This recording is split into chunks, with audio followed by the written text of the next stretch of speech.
parler du travail d'Édith donc sans se rappeler le sens premier du mot travail et de ses dérivés. L'étymologie du mot travail proviendrait du latin tripalium, instrument de torture à l'époque romaine.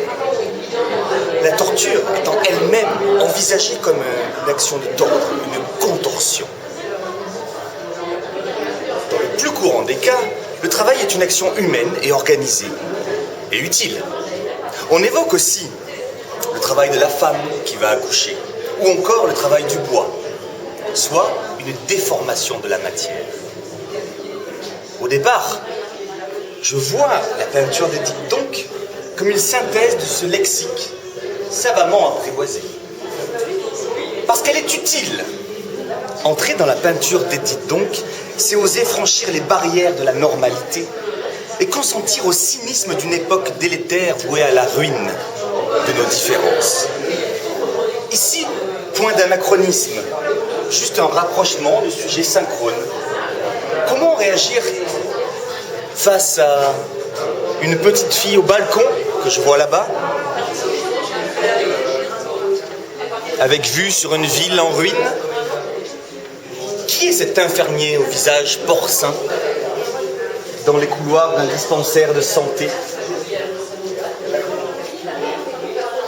Sans jamais toiser ses congénères, Édith donc porte un regard perplexe sur ses contemporains.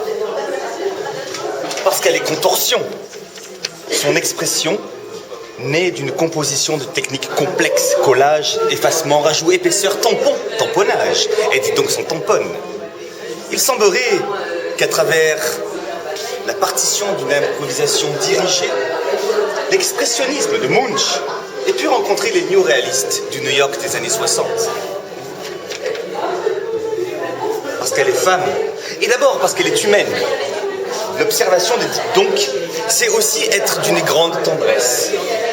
Autant de portraits, de regards sortis tout droit d'une pellicule de film en noir et blanc, où les personnages, tout en expressivité et privés du médium sonore, nous parlent et nous les entendons.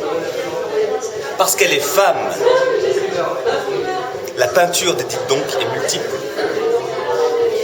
De ses premières toiles aux travaux les plus récents, Édith donc nous livre les étapes d'une évolution artistique en équilibre sur le fil de ses envies et de ses espérances, tout en bleu, comme la mer.